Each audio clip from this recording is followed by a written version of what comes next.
Well, good evening to everybody, and thank you very much for being with us with A Faith That Does Justice. For those who don't know me, I'm Peter Gives, the director and founder of A Faith That Does Justice. And we periodically, since we've had to go online from the COVID because of the COVID pandemic, we've tried to be in touch with people from time to time. And tonight we offer another small chat to really just try and keep in touch and to talk about issues that really affect us as we move forward. Tonight, I'd just like to say something about the idea of accepting our neighbor. We enter a time as the summer begins to come to an end now. We hit Labor Day, and our national elections are going to come very much into view. And right now, we live in a country that is very polarized. People are very ideological.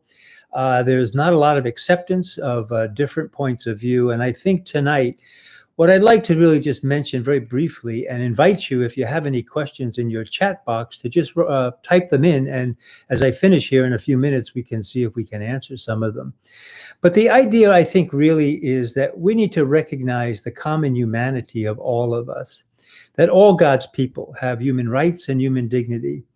And as we move into this election process, most of us would be aware that in the past day or so, one of the national tickets has really placed at the vice presidential level a woman of color, which really leads to the assurance that this election is going to continue to talk about racism and sexism in this country, two issues that have really plagued this country, has led to tremendous hypocrisy, and issues that really need to be dealt with.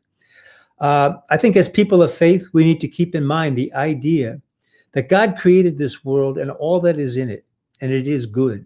And God desires the salvation of all people, regardless of faith, religion, political persuasion, sexual orientation.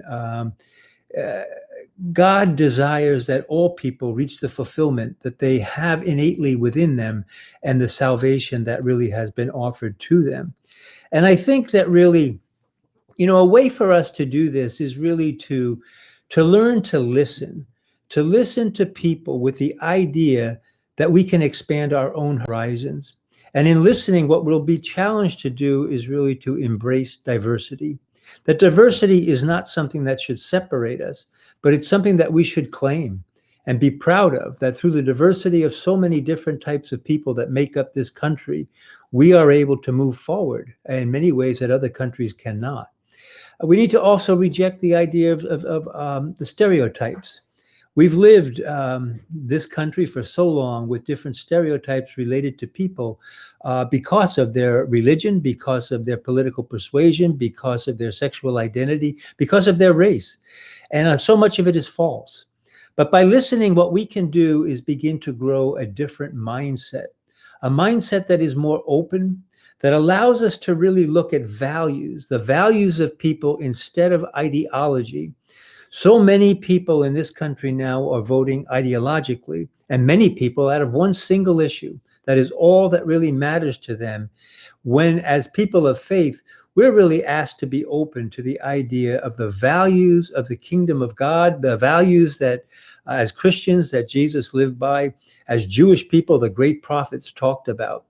So, we do that by looking at values, by discarding this idea of ideology, of really looking at a single issue in so many cases that really guides people. And I'd like to just make you aware that as we hit the fall, because we've gone online, we will have a big community meeting that used to be held at the hotel downtown in Boston, is now open online. And what we're going to talk about October 7th, if you mark your calendars, it'll be online. And it's going to be called Faith and the National Elections, a discussion of how faith ought to inform our voting. What goes into voting for a person of faith? It certainly should be more than an ideological view of the world. It ought to include values. And I think we're going to hear people from different backgrounds. We are trying to line up a very excellent panel. We have people from a Christian, from a Jewish perspective, men and women, people of color. And we really look forward to it.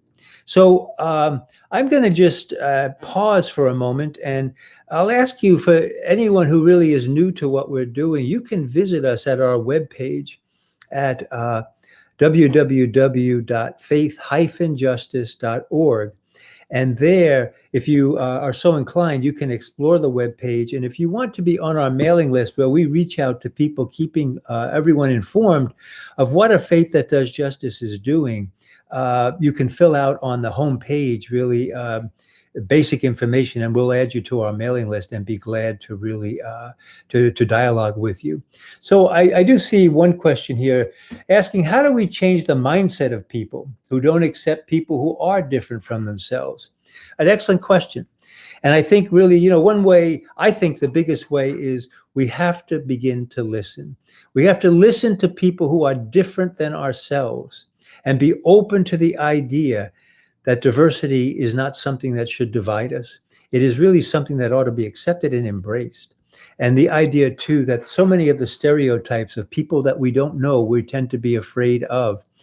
I think by talking, by listening, we can begin to break down the barriers that separate us and begin to really become the people we are meant to be, especially as people of faith, really accepting all God's people and the inherent dignity and rights of everyone that we have.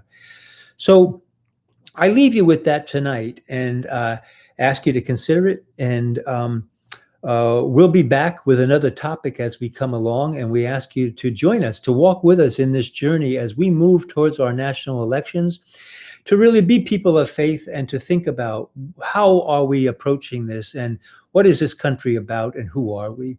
So thank you very much. I appreciate so much your being with us, and we look forward to speaking with you again. And please check our webpage out again at www.faith-justice.org.